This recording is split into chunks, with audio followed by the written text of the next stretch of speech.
Selamat pagi, salam sejahtera bagi kita semua. Om Swastiastu, Namo Buddhaya, salam kebajikan. Yang saya hormati Ketua dan Pimpinan Lembaga-Lembaga Negara yang hadir, para Duta Besar negara-negara sahabat, Gubernur Bank Indonesia, beserta para Menteri Kabinet Indonesia Maju, Gubernur DKI Jakarta, Direktur Utama BNI, Chairman B Universe, Bapak Ibu sekalian, hadirin dan undangan yang berbahagia.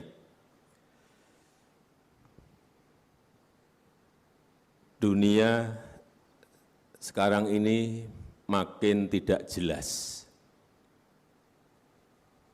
Tantangan yang kita hadapi juga tidak semakin berkurang tetapi semakin bertambah. Perubahan iklim yang dulunya kita anggap sesuatu yang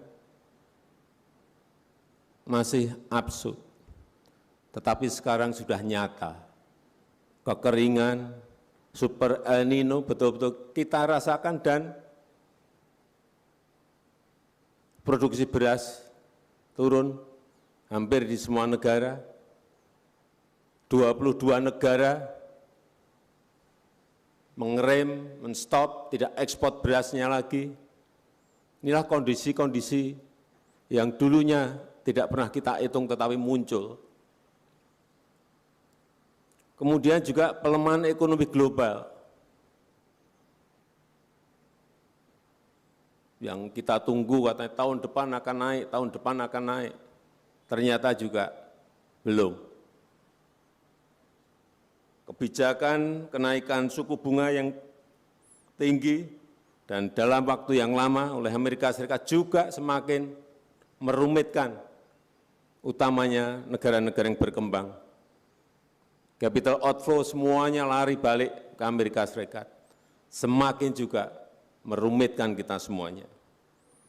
Dan perang yang satu, Ukraina, belum jelas berakhirnya kapan. Muncul lagi perang yang kedua, Hamas Israel. Semakin mengkhawatirkan semua negara sekarang ini. Karena larinya nanti bukan hanya perangnya di Israel dan di Palestina, tetapi kalau meluas, melebar ke Lebanon, melebar ke Syria, melebar nanti misalnya dengan Iran, akan semakin merumitkan masalah ekonomi semua negara. Karena harga minyak pasti akan naik. Saya cek kemarin harga Brent masih 89 US dollar per barel. Tapi bisa kalau meluas seperti yang tadi saya sampaikan, kita enggak ngerti. Bisa mencapai 150. Inilah yang harus kita waspadai. Hati-hati semuanya, baik sisi moneter maupun sisi fiskal. Untuk negara kita sebetulnya arah ke depan itu sudah jelas. Apa yang harus kita lakukan, apa yang harus kita kerjakan, semuanya sudah jelas. Rencana-rencana sudah ada semuanya. Hilirisasi misalnya. Peta jalan untuk minerbanya seperti apa. Setelah di stop nikel, kemudian stop tembaga, kemudian stop boksit, kemudian stop timah. Dilanjutkan lagi nanti untuk hilirisasi di bidang perkebunan, pertanian, kelautan, semuanya. Peta jalan itu sudah jelas.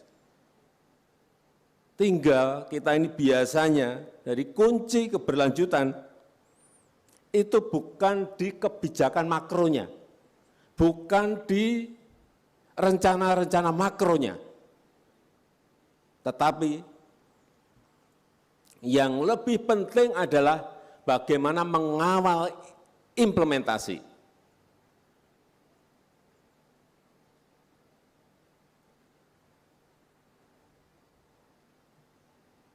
Kerja detail, dicek yang detail, kerja lapangan, diawasi dan dicek di lapangan.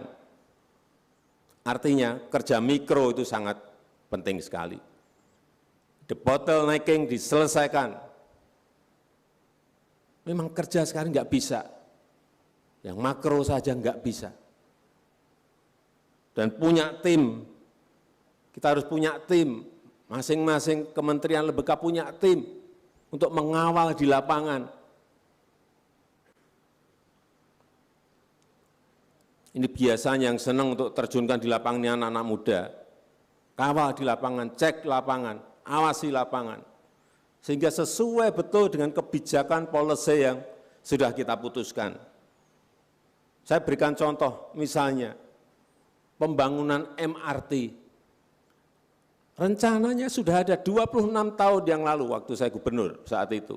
26 tahun rencana itu ada. Tapi tidak dieksekusi. Memang ada problemnya. Dikalkulasi, dihitung,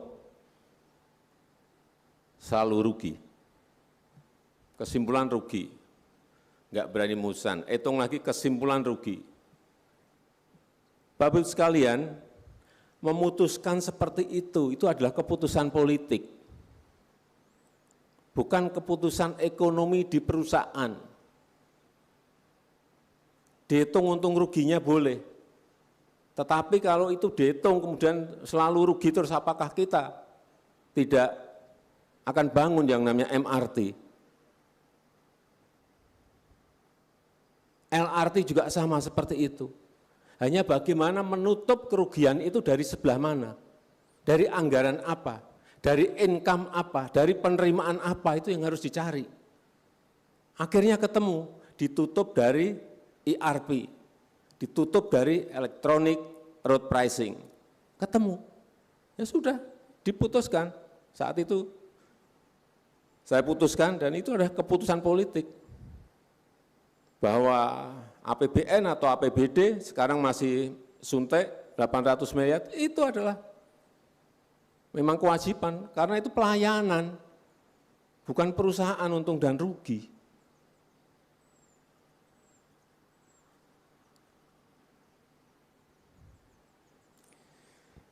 Kembali, ini kok kelihatannya serius semua gitu. Mungkin masih kepagian ini, jadi saya lihat kok serius semua. Saya mau memberi hadiah sepeda aja lah.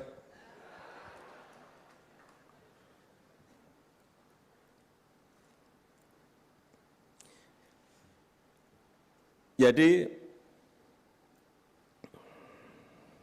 kita ini memang harus berhitung dan main nafas panjang. Endurance kita harus betul-betul kita kalkulasi, tahan sampai kapan. Kalau APBN, saya cek sampai 13 Oktober kemarin, Ibu Menteri Keuangan, Bu Sri Mulyani masih pegang uang, ya menurut saya masih gede banget lah, kira-kira 616 triliun rupiah. Jadi masih untuk nafas panjang sampai 2024 masih aman.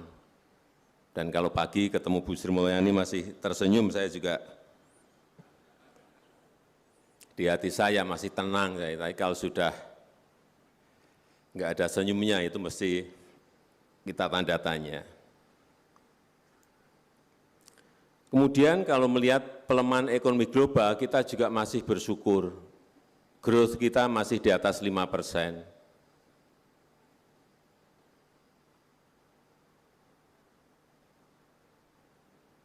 Kemudian kalau kita lihat persentase depresiasi mata uang kita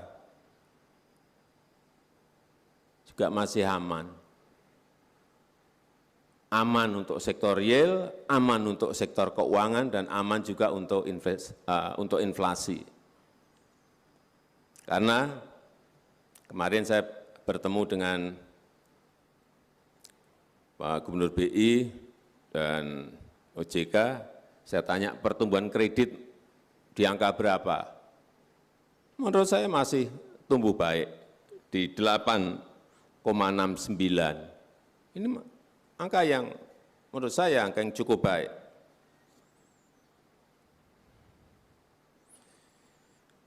Dan pada hari ini kita juga akan rapat bagaimana untuk men-trigger ekonomi, kita akan memberikan insentif, belum kita putuskan, masih rapat pada sore hari ini, memberikan insentif pada dunia properti, dunia perumahan, untuk menjaga momentum ekonomi kita. Kita nanti akan putuskan, mungkin akan putuskan, segera putuskan, PPN akan ditanggung oleh pemerintah.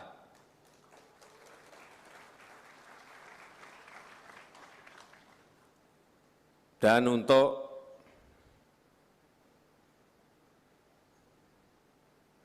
perumahan yang MBR, untuk masyarakat ekonomi di bawah, ini juga akan diberikan bantuan untuk uang administrasi yang 4 juta itu ditanggung oleh pemerintah.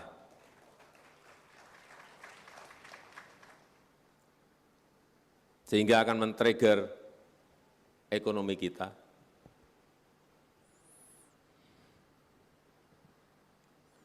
Kemudian juga kalau kita lihat, saya juga biasanya melihatnya itu di pajak.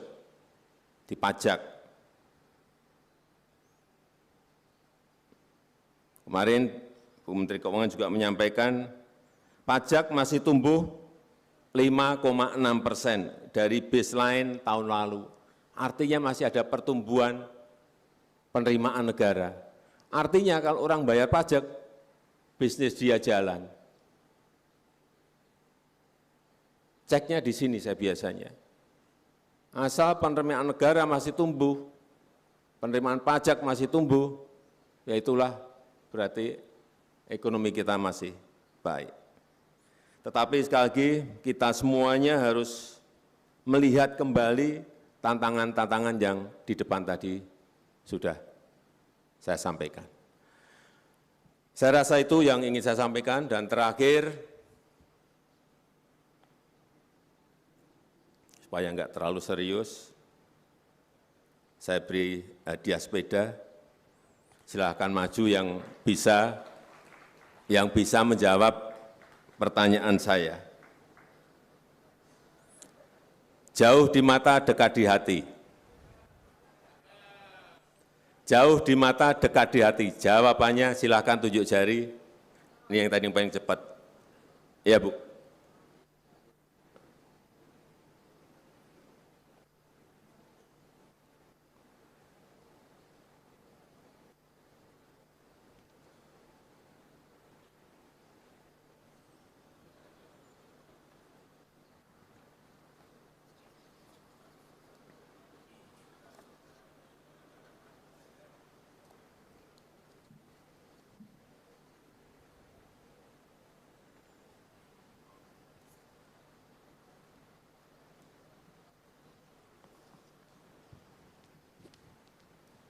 Dikenalkan nama. Selamat siang semua, saya Matthew Lembong, salam kenal. Matthew Lembong, Pak. Matthew, Pak. Oh, Matthew. Dari? Saya kebetulan dari private sector, Pak. Dari? Properti. Jauh di mata, dekat di hati. Jawab, Matthew. Saya rasa jauh di mata, dekat di hati adalah BNI Investor Daily Summit 2023. Saya rasa. Salah, bukan itu. Ada yang bisa maju, silakan, ya. Iya, maju.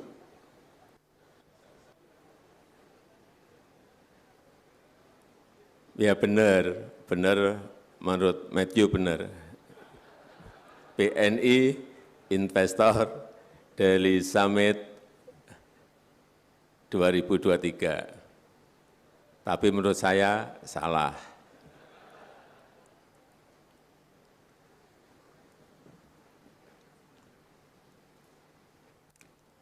Kenalkan nama. Perkenalkan, nama saya Zulfakar, Pak. Zulfakar. Zulfakar. Mas Zul, langsung jawab. Jauh di mata, dekat di hati. Jawabannya adalah empedu, Pak. Sepeda satu, udah. Terima kasih, Bapak. Silakan kembali ke tempat.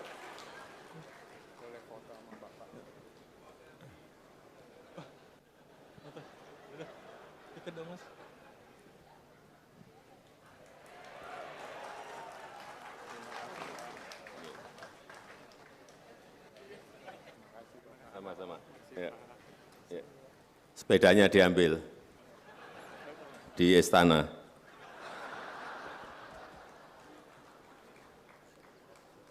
Yang dapat sepeda hanya Mas Zul. Matthew enggak dapat.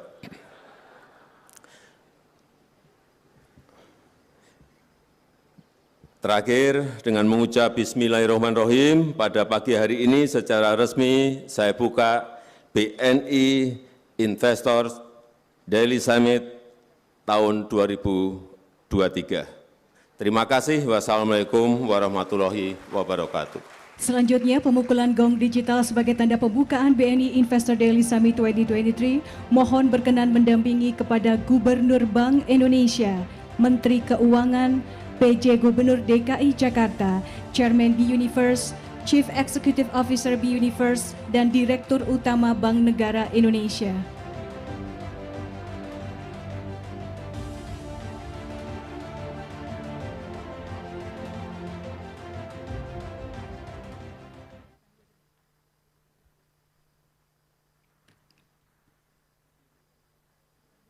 Mohon berkenan kepada Bapak Presiden untuk bersiap memukul gong digital yang berada di layar.